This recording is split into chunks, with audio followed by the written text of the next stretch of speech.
Welcome to the Consummate Athlete Podcast, where we explore what it means to be a well-rounded, happy, goal-crushing athlete. Every week, myself, sports journalist Molly Herford, and cycling coach and kinesiologist Peter Glassford interview experts and chat through all of your training questions. We're excited to have you along for the ride. Hello. Welcome back to the Consummate Athlete Podcast. Peter, how's it going? It's going excellent. How are you feeling? You were just out on a mountain bike ride, and it might have, I don't know, I said the first one in a year, but I don't know if it had been that long. Hadn't been that long, but definitely half a year. I mean, to be fair, it's been fall, winter. It's not like the mountain biking You has run been. a lot. You've done Yeah. other bike rides, but it's been a while. And these were real mountain bike trails too. They were, You did yes. great. You did great. Thank you. Now, are Thank you. you able to walk today?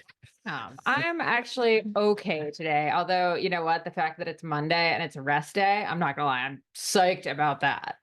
But it was really fun. It's always that, honestly, the level of dread going into Well, you were anytime riding I do with three national three champions. Masters national champions. So This is true. there This you is go. true. There you go. And you know what? We'll cast a veil over the age categories. But suffice to say, I was the slow man. And that was okay. But no, I mean, honestly, just the level of stress and dread I felt before the ride, just anytime you're riding with new people, these are new friends of ours that we met down here in Brevard.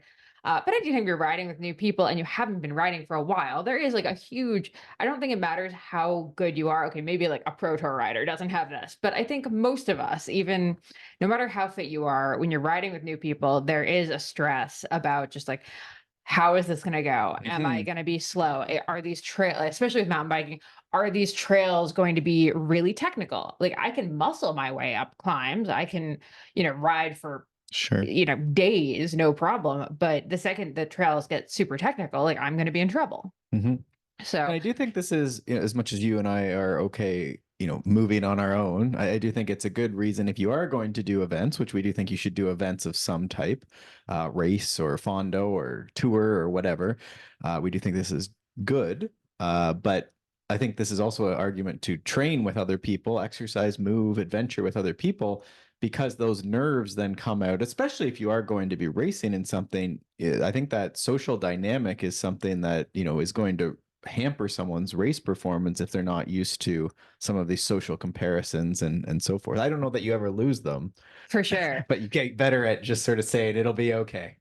You know what? I am so proud of us. We also went to Run Club on Wednesday. Our friend down here, Steve, who we randomly ran into in the forest. I'm going to be clear. He Right. noticed DW. He recognized DW before he recognized us. We are not famous. Our tiny dachshund, very famous. Or loud. Yeah. Or loud. Anyway, he was there. He mentioned that in Pisgah, there's this, run club that meets at 5:30. There was a brewery involved. So naturally we were like, sign us up. We went to that. It was total blast, met some new people. This is all very out of our introverted comfort zone. Man, it's been a month for that, from murder mystery parties with horse people to this. Like we are. Oof. So there you go. So, I mean, we're talking a lot about the social side of things. I guess here in this kickoff, this intro, if we can call it that, we had two good questions here, which are bigger questions, and more on the nitty gritty of training today. So we'll do our best with that. Was there anything else in the intro you wanted to get done? Just that, we're getting into the beginning of not quite spring season, but I mean, we are mid-February, late February at this point, which is terrifying to think about, but we are in late February. So really that thinking about, if you are kind of questioning what you're doing for the spring, if you have a spring race coming up, it might be time to, either book a consult to kind of talk through that if you haven't really been doing much and you're just not really sure where to proceed or how to proceed. Or if it is a specific event and you're thinking, okay, it's, between 8 and 16 weeks away, say it might be time to think about that 3-month custom plan to get you to that race start feeling your best and ready to perform at your best. Sure. So you can find those over at consummateathlete.com, or we'll just throw links into the show notes for that. Yeah, I think tis the season, right? Like early January is always pretty hectic for that stuff, but then I think this time of year also it starts picking up because now everyone's realizing, oh crap, racing is not as far away as we thought, right? Like, Well, and maybe you're getting, the weather improves. I always joke that there's the people who think you only train indoors because you can't possibly train outdoors. And then there's the folks who wait for the training outdoors so that they can train outdoors because you can't possibly train when it's crummy outside.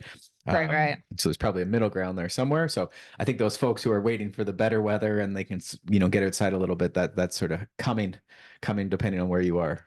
Well, and I mean, this is, I wrote this article back in November of 2021, and where it was like the kind of joking, but also very serious that like in November, Unbound is not as far away as you think it is. And by the end of February, those early June races, especially the really long ones, like they are coming fast. So Okay. yeah, definitely if you have a spring or summer goal, let's chat about it. And I mean, that kind of leads into this first question. Do you want me to read it? Yeah. I have it pulled up. Okay. With our current setup, the computer is further away. So here we go. I got my phone here and we're going to read this. So, would you recommend any sort of testing as we get into the most intense blocks of training to make sure my zones and numbers all line up? I know there's testing centers in the town.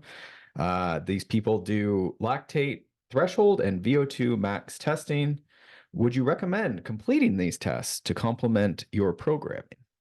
Ooh, okay. I guess So that's my programming, but yeah. yeah. So this is basically how do you feel about test don't guess, which is a saying that I feel like has really been going around the cycling sphere lately. And I mean really any fitness sphere, right? Like this came up when Whoop started coming out. This came up when, like any of the Even the wearables blood really. testing too has some sort of variation on that. For Yeah, sure. yeah. Like, yeah, I mean, whether you're talking about What is it? The actual, proof is in the blood or something? yeah, Yeah. even like CGMs where you're testing blood glucose, all that kind of stuff.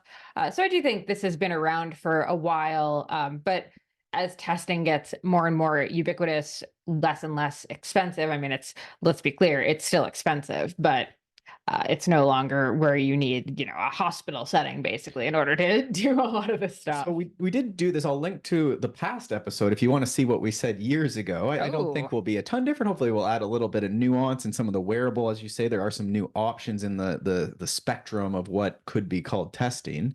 But I'll link to that. So I do think this is an interesting question. It's something that there's probably a few things we should say right off the bat as far as, there's few people we know who do make their livelihood even testing people, in quote unquote lab testing or trainer testing or indoor testing or whatever you want to call this. So I think it's all good. So as with most things, if you want to spend your money, spend your money. If you like it, if you've been doing it, if you believe in it, I think continue doing it. So any of the, if we call them criticisms or downsides or, alternatives we talk about today are just that. I think lab testing, as it were, we'll get into the definitions here in a second, is great. But I think just that caveat going into this, that we're not disparaging anyone, hopefully, with, our view or stand on this. okay. Love it. Love it. And then- Now on to the disparaging. Well, there you go. So we should probably say, so when we talk about testing for, cycling or running, it's basically the same endurance sport, especially, there's sort of this spectrum of what you might call field testing, up to lab testing. And lab is sort of a loose term, but at the far end of that spectrum would be, you're in a university usually or a professional lab of some type, and someone who has probably got a lot of letters and designations beside their name is taking you through a test that they've probably executed and studied many times in their life. And that's a big portion of their life is, as a physiologist, studying and executing these highly, calibrated and expensive to run tests on very big and expensive machines that are, well calibrated and in like the most, clean environment possible. That would be at the far end of what lab testing is. Like imagine a lab from a cartoon, and that's what we're talking about. And then on the far other end would be, you at home or out on your road bike doing a time trial, right? The classic 40K TT would be a form of testing. Right. Maybe even on the other side of that, moving would be like Strava going for the segment would be a form of testing. So there's all these different things you can do. The runners do their 5K or 10K time trial, and it's not exact, right? It's a pace, there's wind, there's the shoes, there's all sorts of variables that could play into that. So as you get into field testing, there's that spectrum of just the variables and how concerned we can get with it are probably increasing as you go into field testing, but it's probably beginning to look more like your sport, where if you're a road cyclist or a runner and you do a 5K TT, the 5K TT might actually be your event. So when we get into predictive value, you start getting this argument between, yes, there are some variables, but that is also the sport you're doing. So it's not that one is worse than the other. It's just the lab test is probably looking at one or two specific pieces of, VO2 max, lactate threshold. They're measuring a specific thing, whereas the field test is measuring that whole messy thing that you do in the field. Right.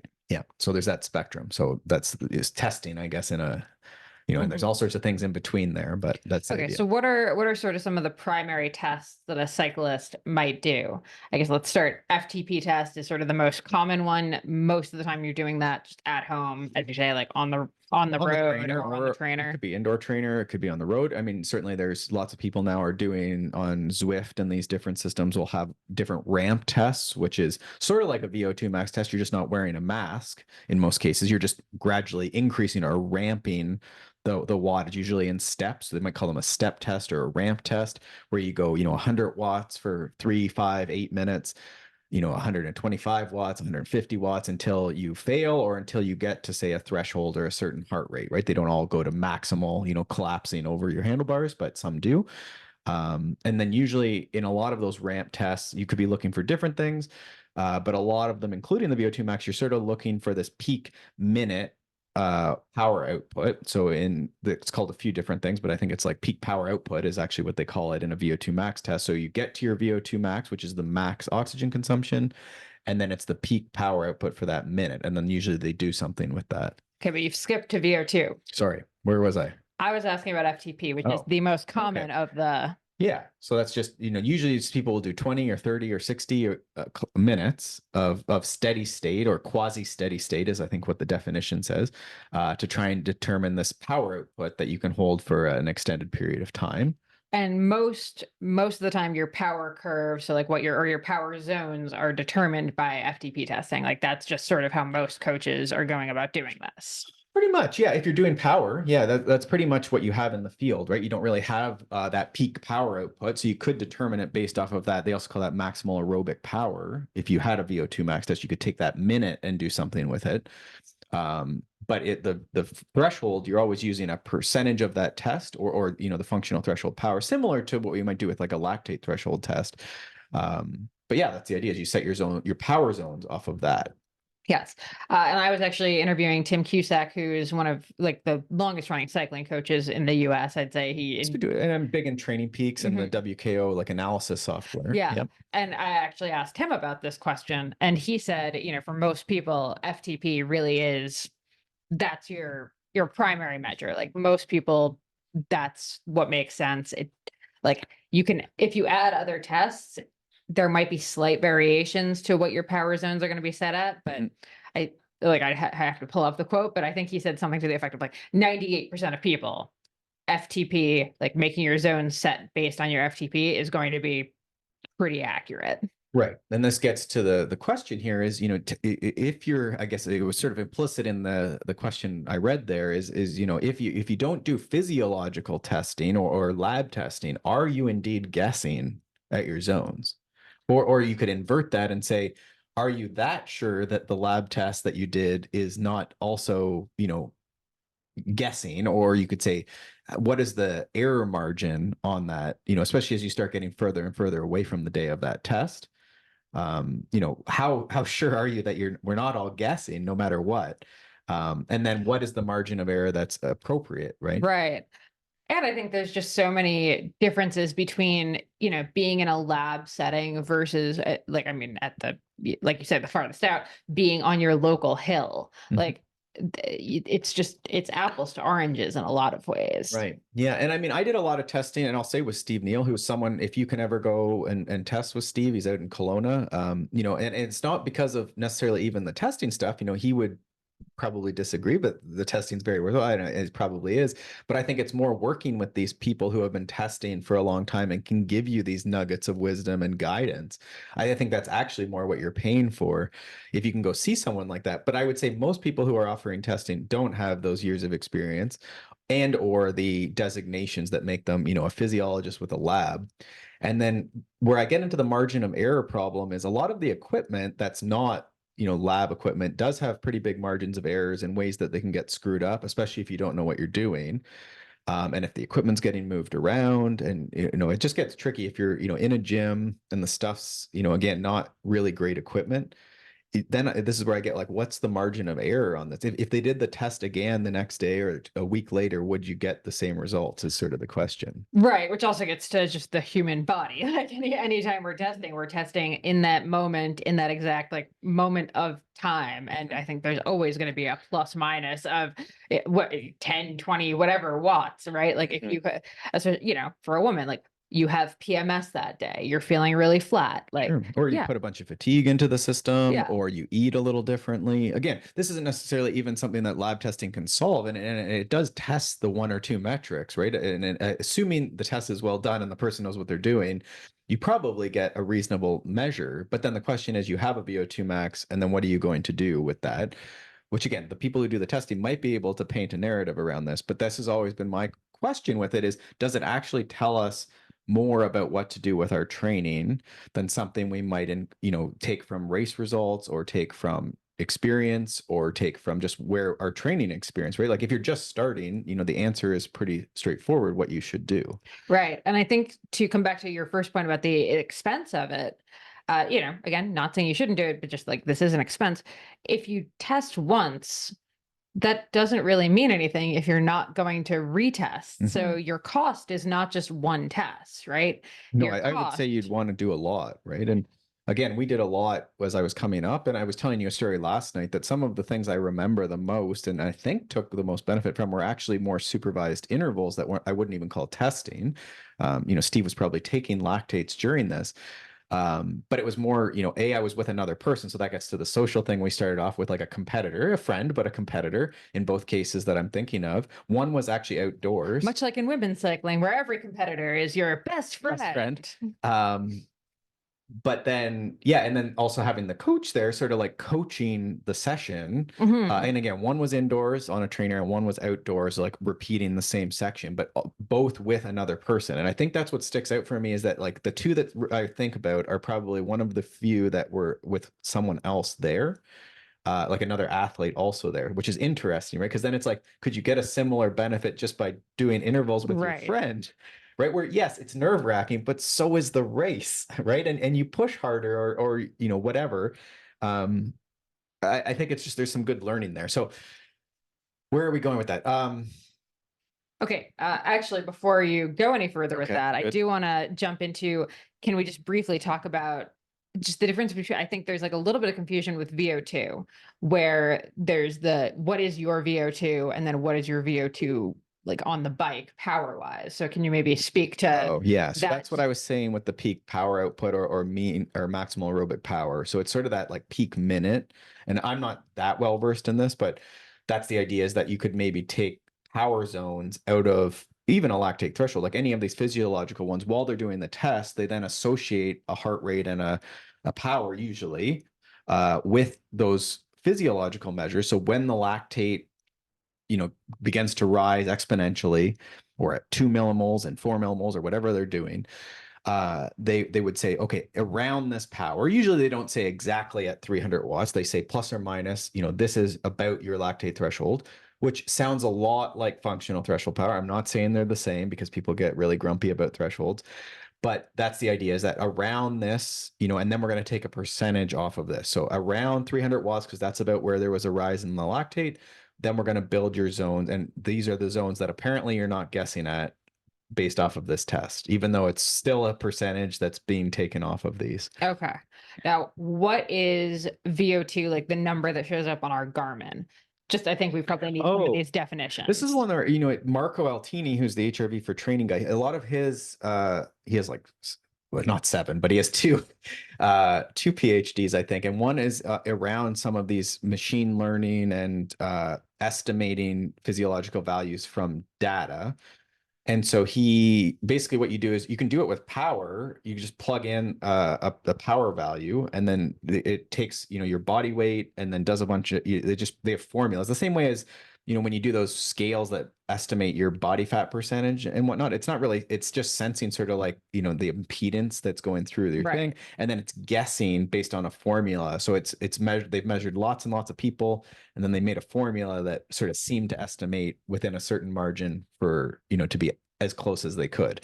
So that's all that the watch is doing, is it's saying, okay, you went this fast, or your heart rate was this, and your weight is this, and it's plugging it into a formula based on what the watch or the bike computer knows. And that's what WKO also, the Training Peak software will also say, okay, your threshold value is this, your curve looks like this, so we're guessing at what your VO2 max power in this case, or again, mean maximal aerobic power would be, yeah, based off of these values that it knows. Okay. And just to kind of keep furthering but what does this mean? What does this mean? With the VO2, if yours says, 55 or 70 or 40, like what is the range, or what is it, like the maximum that it can be versus Well, the and I guess that's lowest the it can question, be? right? So there's some people will say, okay, well, this like determines whether you could go to the pro tour or not. And there's probably a bit of, there's genetic factors. You'll see, Okay. I don't know. What is the range? Oh, I mean, like it's quote unquote normal person might be 35, or like, 40, 50. Women tend to be maybe 10% lower than men, again, on average. Um, and then they say, the trainability in a textbook, they'd say What is the high? oh, sorry. So mine would be like say 70, but if you were in the Tour de France and doing really well, it might be like 80. And I think, the outliers are like 90. And then there was one guy, I don't even remember, he was a young guy, 18. I can't recall his name. He quit the sport, which is often a lesson here. His was almost 100 milliliters of oxygen per kilogram. So this is the relative value. So it's relative to your body weight. Okay. So in theory, it could be over 100. This is not like a percentage I don't scale. think if you were a horse, yeah. I don't think humans, if again, this is where It just I don't think happens to be so. weirdly maxed out at 100, even though it's not a It's percentage. yeah, I don't know. Usually you'll see like 70s and 80s would be most of the like high elite people. Okay. Yeah. But if your number is not high, what does does that mean? Like, A, is it trainable? And B, does it mean that you like can't be elite? Because I'll tell you right now, my Garmin does not estimate mine very high. What does it say? Like 53. Yeah, I don't think that's irregular, but you also don't max out a ton too. So this is where it gets tricky, where some of these watches don't know enough. So if you went, Well, it is like a new watch. you'd have to go and almost run, like a 5 or 10K and really max out, and then it would have a bit more data. And I don't know with running too, right? Like you run on trails a lot of the time too. So it's, if you don't ever wind up a hard like pavement effort, like I don't think it's able to guess necessarily off of, because it doesn't know what soil you're on. And so it's hard for it to know, right? You have to always ask, like, what does the thing know about you? Especially with these wearables. Where were we going there? We had the VO2, the oxygen. So trainability, they say 10 to 15% that you can increase it. There's people that say it's different. I never understand. I think they mean, the absolute value rather than the relative value. So the relative value is the one where it's per kilogram. So it's relative to your body weight. So if you lost weight, not saying that this is, you need to lose weight. Don't do this. But if someone was very overweight and their VO2 was what it was and they lost weight, then that relative value is obviously going to increase because the kilograms, the weight changes. So there's also that. So I imagine that's what they mean, but it seems unclear in a lot of the things you read. So yeah, so that's the idea. But I don't think anyone thinks, I think that's really changing over the last few years, that it isn't like a death sentence if you're 50 and you for some reason need to get to 60. But the other thing to remember with all of this, I think two good examples. Lance Armstrong ran a 3-hour marathon. His VO2 max is like, say, 80. I don't recall what it is, but it's high. So he ran a marathon. He was very fit. He had pacers. He trained, not, a long time, but trained enough. But his VO2 max was 80. So he should have won the marathon. Right. But he did, like I did a 3-hour marathon almost the same year, and mine is 70. Take that, Lance. So what that means is that, there's obviously you need to train for an extended period of time for endurance sport to do well. And there's obviously specific adaptations that aren't that, right? So they always say that it's not that predictive. You're curious about it in a lot of endurance sports is actually that threshold, whatever type you're doing. And what you'll see often is the people who have very high VO2 max, they actually are less efficient a lot of the time because they don't have to be that efficient because they can use oxygen, they're bringing in so much oxygen. Right. Now, the people that are lower, say someone's 70, but they're just in the Tour de France, they could ride at a high percentage of that. So their lactate threshold is a higher percentage, closer to that VO2 max. And that's where you see some variability and why you might want to know all of these thresholds and these VO2s and things is because that might tell you, how your training's progressing things. So say yours is 50, but maybe you can operate at, 45 or a high percentage of that forever. Right. And then it almost doesn't matter because someone who's, in the women's stuff, maybe there are some 70s but maybe they all run at the same. They run at say 45 because, that's a higher value and they don't have to. Right. They can already move that much oxygen. It's just a lower percentage. So that's sort of, always a thing that you'll see in textbooks is that people with lower was just end up running at a higher percentage. And it's, again, those different thresholds just operate at different places. Right. Okay. So maybe coming back to the testing here, maybe what are some of the questions you should ask yourself before you book a test? Yeah. Like are you training? That I would say get going. So I mentioned earlier, if you're not doing much, it's pretty obvious what you need to do. And we didn't really finish that, but you need to increase the frequency of your training. And I really I think you could watch the Steven Seiler TED Talk, No Pain, No Gain, and then start training from that. Like the idea is it shouldn't be hard and you should be able to do it a lot. So if it's so hard that you can't do it the next day, this would, strength training, soreness, running, you can't walk the next day. You did too much. So walk more, this type of thing. So starting out, this thing that you need to set your zones to start training is just ridiculous. Like I always think there's probably, for people starting out, there's probably 2 zones. There's like easy, call it under 80% of whatever you want. Just easy. Talk test is commonly used here. And even in any of this, like the Inigo San Milan, who's on Peter Attia podcast. We'll link to this. This is where a lot of the next question as well is coming from this. And he's big on zone 2 training, and lactate and this sort of thing. And so the end result of all of this is probably the talk test is what you want to start using when you're out training. If you can't be taking lactates throughout all of your training. Yeah. And I did actually interview him about zone 2 a while ago for Bicycling Magazine. Actually, when we were in Leadville, I interviewed him over the summer, and that was exactly what he said. Because I asked, like, what is sort of the testing protocol? How do you know if you're in zone 2? And he's like, well, can you have a conversation? Mm-hmm. There you go. Yeah. And I mean, it's funny because maybe I'm missing, like, I'm sure at the lower or like shorter end of the spectrum, runners are doing a lot more of these tests, but like certainly I mean, like at the elite level, is that what you mean? No, like shorter distances, like 5K, 10K track. And maybe some marathoners are, but I would say for the most part, even the top marathon runners, definitely the top ultra endurance people, are really rolling off of like easy, easy, moderate, hard. Like that's certainly what I train at, and like seems to work pretty well. Well, we were talking about you don't really do much even field testing. No. And I don't know what David does across the spectrum. That'd be an interesting question next time we have him on to talk a bit towards that. But yeah, it's in some ways, like I've heard a few coaches talk about, if you can't do the training, then you're probably training too hard to, so you need to train easier to accumulate whatever the volume is for that sport, especially in ultra, as you say, like it's this, they call it trial of miles and putting in the volume over time. And so when you start seeing people breaking down, sometimes that's the thing is that they're training into this middle ground a bit too much. And for some of those athletes, you may need to go get testing so that someone actually tells you, look at, there's a break point here and your lactate's increasing and you keep trying to run at 150 beats. And for some reason you won't run at 140. You need to start doing it, even if it means walking. Like this is what happens. And that's why you're getting sick, or, some people might need to go and see that. And I think that's a great reason to go get testing. If you're not having success in training, right, then I think you probably are the type of person that should go get, see it on a screen and have someone, in a lab coat or who looks like they know what they're talking about tell you, you need to train easier.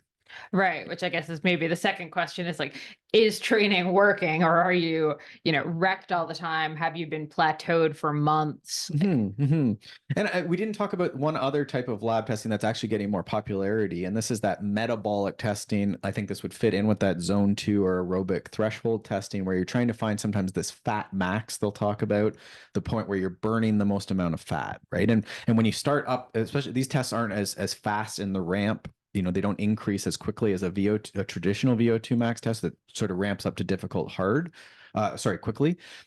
These are more gradual, and what you're looking for is this point where they can measure the amount of carbohydrates you're burning and the amount of fat you're burning, and then there's a crossover point usually where you start burning more carbohydrates than fat because you're going harder.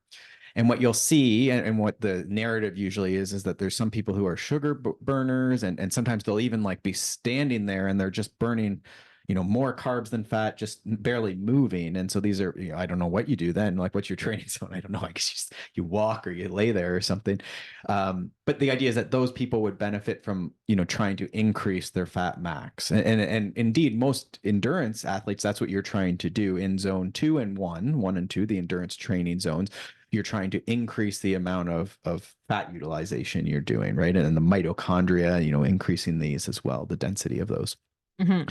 So by testing this, then you're trying to find that fat burning range, right? Which is, we all see that on the treadmills and all these things, right? That's sort Right, of right. always been around. So that's the other type of testing a lot of people are doing. And indeed, some cases might make a lot of sense if someone's not, making progress just with, what we want to call standardized zones, or basic zones, power zones off of a threshold or a max heart rate or whatever. Right, right.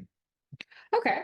Well, I think hopefully that I feel like that just might have muddied the waters more for people, but hopefully that helps just at least contextualize testing just a little bit more. Well, and if you're someone who's gotten testing recently, I do think that the power is on the returning to the next test, the retest, where you've trained successfully for a few weeks, months, probably 6 weeks to 3 months or something between. And then you go back and you test again, and then what changed? And this is, I think, where you can decide for yourself if it was interesting. Was it motivating for you to train better? Did you learn anything?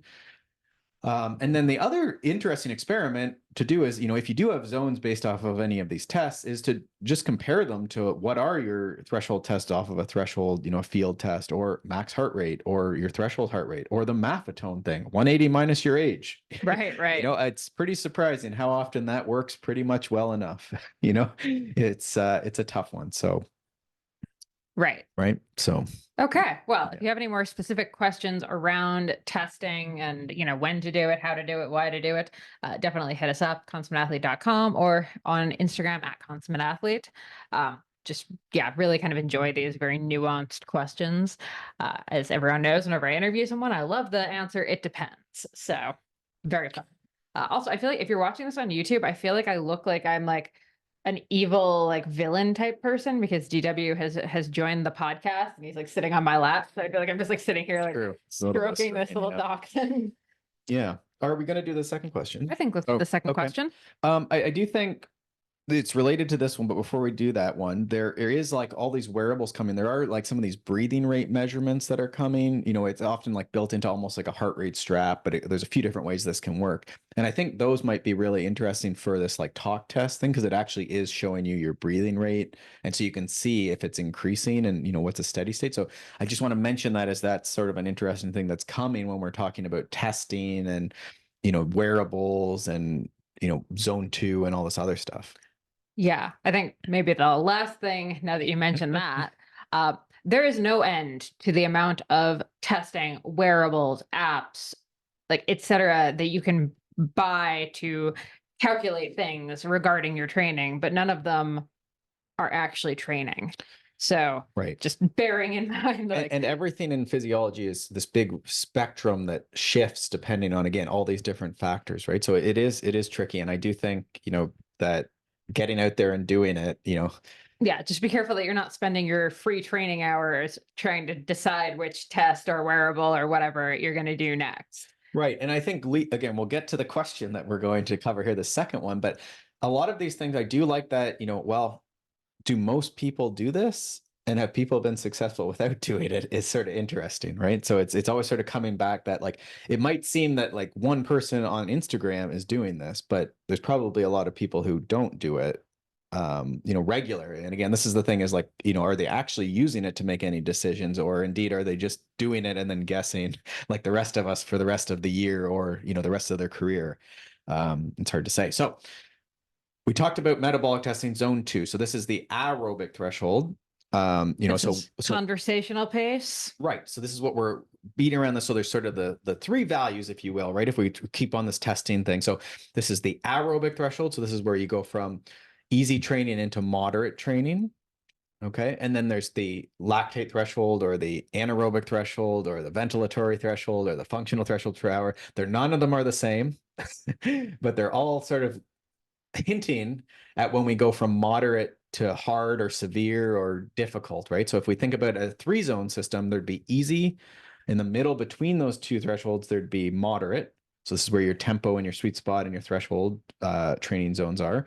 And then above that is what you might call anaerobic, or really hard, or sprinting, or VO2, or these other things that are up above the thresholds, the anaerobic thresholds, the functional thresholds. Okay. So a little confusing, but there's sort of those three values. And it's interesting to think about training just in that way, is that we have these three values or types of intensities, if you will, and we can sort of, they move a little bit independent of each other. They're not at a set value. And so if you think about your track sprinters might have this huge sprint capacity, cyclocross racers, maybe like really high lactate threshold, or maybe really high VO2. I don't, it could go either way, I guess. And then, but then your Ironman triathletes on the other spectrum, they might have this really high aerobic threshold, or zone 2, that might be really, really high, but they might have very little sprints. There might be, they might be really tight. Those thresholds might be really tight together, if that makes sense, right? If you can think about them. Sometimes we talk about ceilings and, a house where you're raising the levels of the different ceilings and the floors. I don't know. Does that make sense?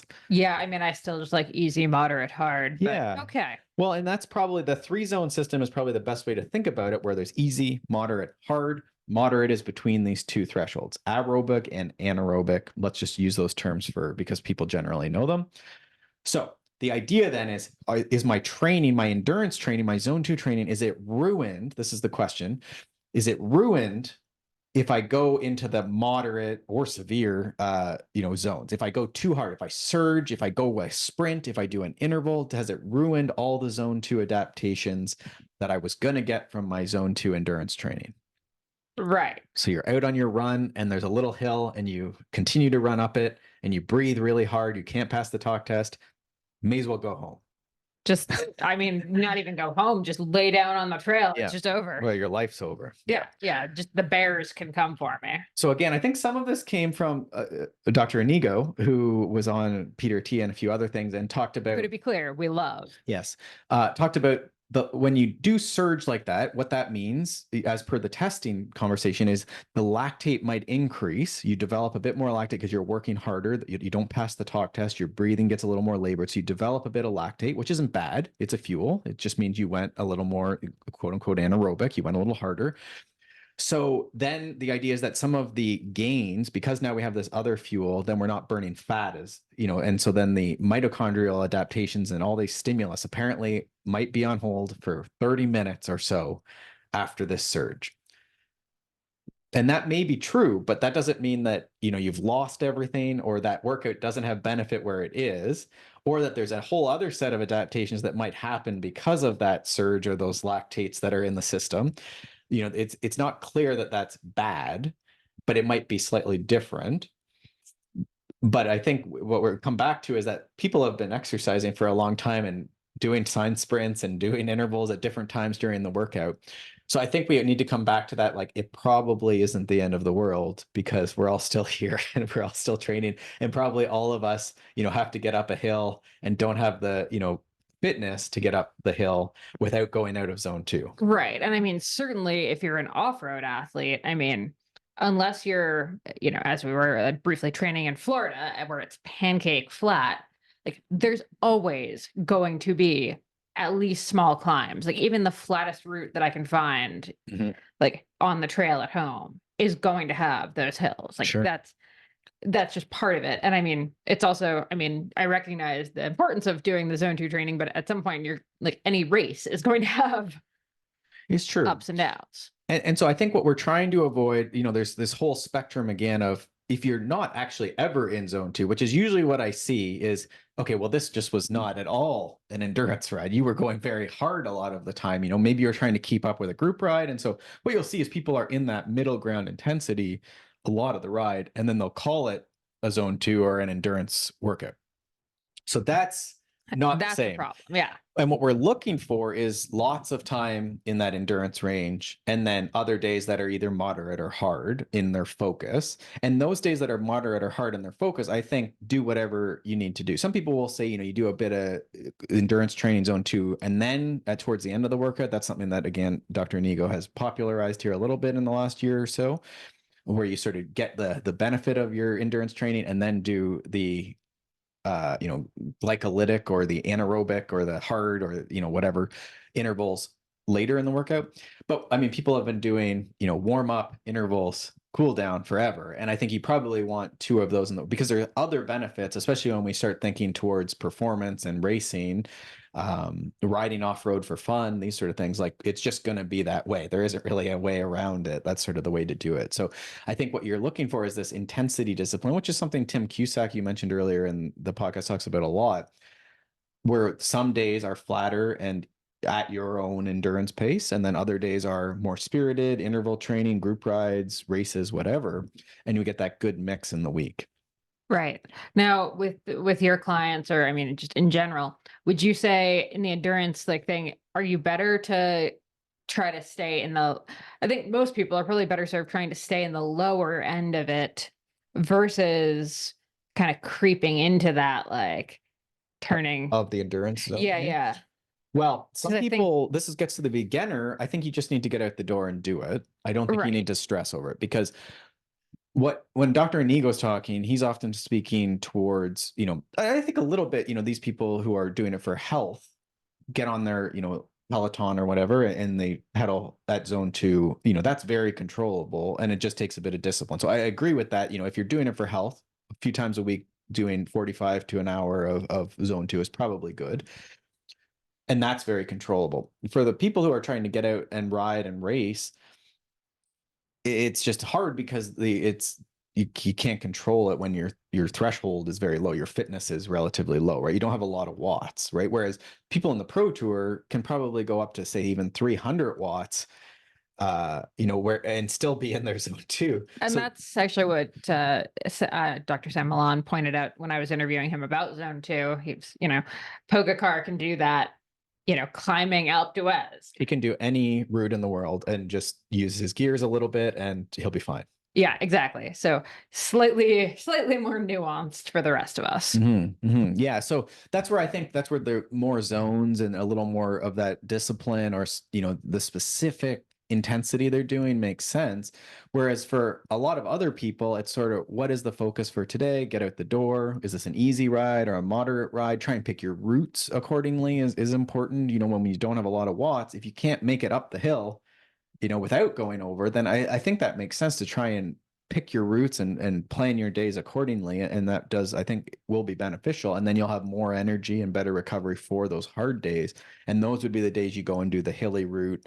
You do the mountain bike, the off-road workout that's going to require, that there's just no way to do it off-road. Right. And the other side, sometimes I think the bigger question is, when we're doing endurance, you want to keep your legs moving. I think this is sometimes missed. You don't want to sprint and you don't want to coast. So this is the idea, is that you try and ride really steady. And so this is also where the route becomes a bit more important. And that's probably a bigger focus for a lot of people, is just keep your legs moving, no coasting, try not to soft pedal.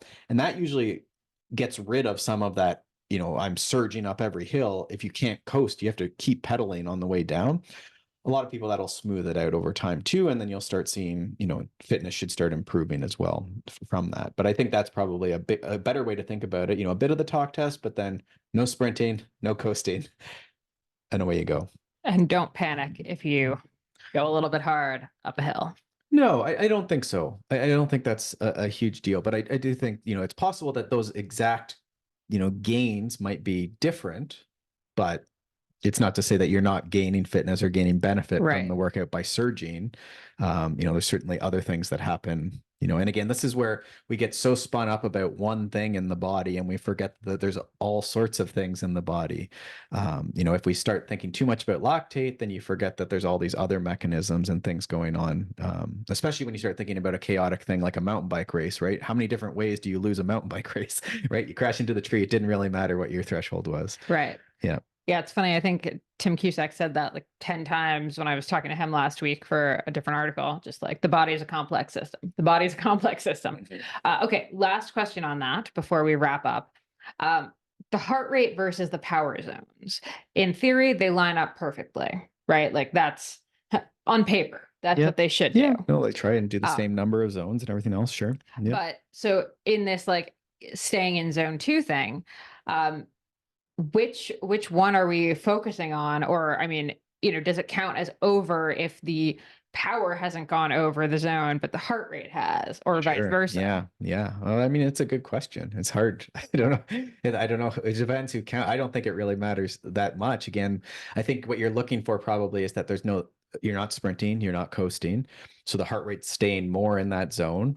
The power is staying more in that zone. The averages would be in that zone. If the average is at the top of the zone, that usually means that you spent a significant amount of time above the zone, right?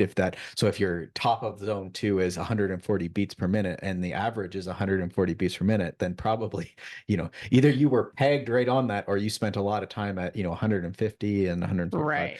So I think that's probably the bigger thing is that, how much time are you out of that? How many minutes did you accumulate in that zone? And a lot of the software, Training Peaks and so forth, will give you buckets that you spent for power and heart rate in those zones. It'll also tell you how long you were coasting, the bucket for the zero cadence. So you can start tracking these types of things. I think that's the bigger idea.